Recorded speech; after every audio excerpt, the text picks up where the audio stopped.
Just a Coincidence by Tristan Barnett. Is it just a coincidence that both the words greenbug and earthnut can be obtained from environmental activist Greta Thunberg? And what about legalists? As the longest word obtained out of former barrister and now independent MP Zali Steggall.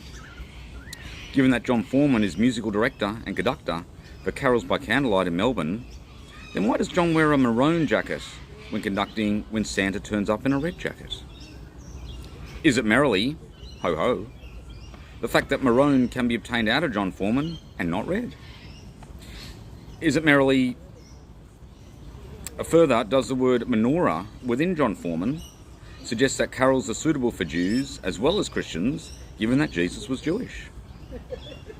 But of course, justice can be obtained out of Jesus Christ, or justices, if one was trying to use all their letters in Scrabble to obtain the 50-point bonus.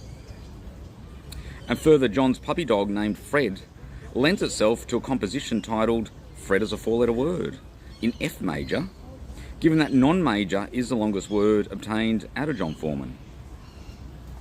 On the tennis front, since tennis can be obtained out of Tristan Barnett, where Tristan graduated with a PhD in tennis algebra in 2006, and thus must imply that algebraist can be obtained out of Ashley Barty. Also, Wimbledon commenced on the 26th of June in 2006, which coincides with Tristan's birthday, where a triple bagel, 6 love, 6 love, 6 love, can be obtained out of 26th of the 6th, 2006. But if both saint and sinner can be obtained out of Tristan Barnett, does this imply that Yannick Sinner is a saint or a sinner, given that vodka can be obtained out of Novak Djokovic and ashtray out of Ashley Barty? And what about COVID? Can algebra abuse obtain how many slams Novak Djokovic was expected to win due to being denied entry in 2 slams for not being COVID vaccinated, and 2020 Wimbledon cancelled altogether? Well, firstly, COVID joke is an anagram of Djokovic. To complete the phrase, E is a transcendental number equal to 2.718218284, ... and thus Novak was expected to win due to COVID a transcendental number of slams. If one was to speculate on who was the GOAT, again, why not rely on logic and simply search for players that have the word GOAT within their name? Thus, call me Mr. Coincidence, but the record number of slams is 64, which belongs to Margaret Court, where the word GOAT can readily be obtained. Also, a goat cannot be a bull, which eliminates one-dimensional clay specialist Rafael Nadal, and similarly a goat cannot be a horse, and thus eliminating Farlap, assuming tennis polo is a sport. Tennis Sangren is a professional tennis player, but unlike Tristan Barnett, the word tennis cannot be obtained in the real space, but only in the imaginary space. The imaginary number equals the square root of -1, and thus Tennis Sangren, and thus should Tennis Sangren be playing lawn or beach tennis, given that beach tennis is a recognised ITF sport played on sand? Okay, some politics. Given that Archangel is an anagram of Rachel Gunn without the UN, then should we then simply abolish the UN? Band is displayed sequentially in Bandicoot, and elbow sequentially in Albatross. Thus, the titles Bandicoot Band and Albatross Elbow kind of sound poetic, in reference to political leaders Adam Band and Anthony Albanese, known colloquially as Albo. Susie O'Neill, former gold medalist swimmer, was nicknamed Madame Butterfly, in reference to her peerless quality as a butterfly swimmer, and butterflies are typically depicted as elegant and gracious animals, even though butterflies cannot swim, but could potentially drown if immersed in water.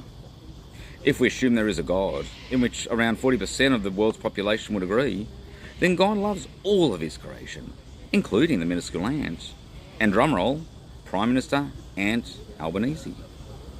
Thus, would nicknaming Susie O'Neill or other personalities, including Adam Goods, with names containing Ant, Bandicoot, Albatross, etc., be in good taste or offensive, given that, again to reiterate, that Susie O'Neill was nicknamed Madame Butterfly?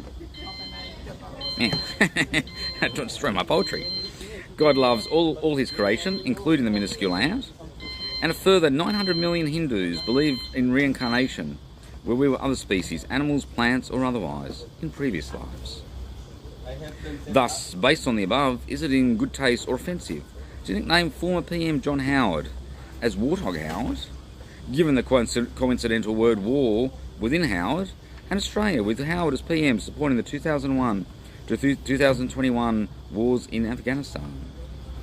And is it just a coincidence that there are 3 political leaders mentioned above with names that resemble species of animals, and thus why didn't we just mention the obvious name of former PM Bob Hawke from the outset?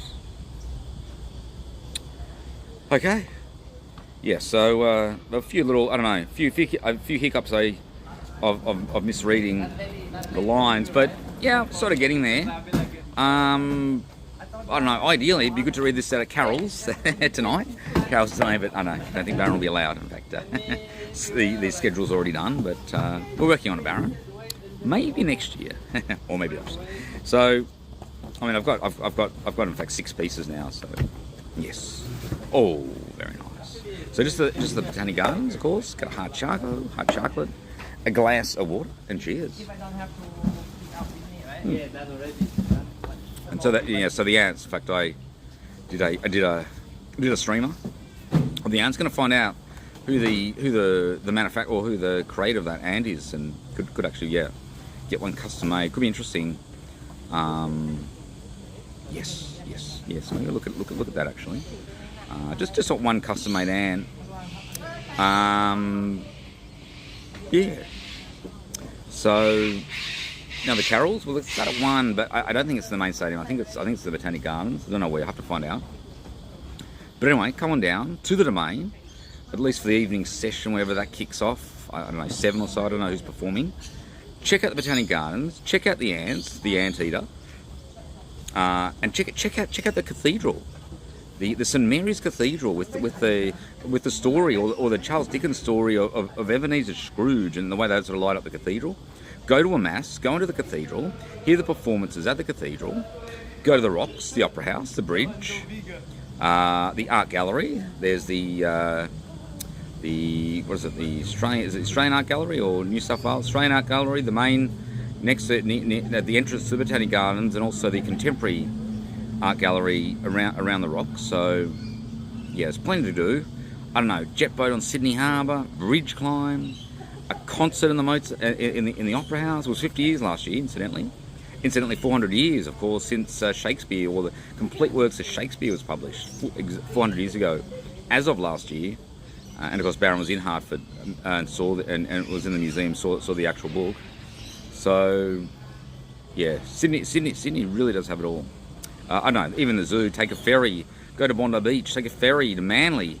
Take a ferry to Taronga Zoo, and then they get the chairlift up to the to the entrance. But yeah, you arrive at the ferry and then get the chairlift up, and it's a really good zoo. So I don't know, and then maybe Blue Mountains. 2 weeks, Blue Mountains, and then out to Byron Bay and just chill. Okay. Okay, so I think we'll leave it there.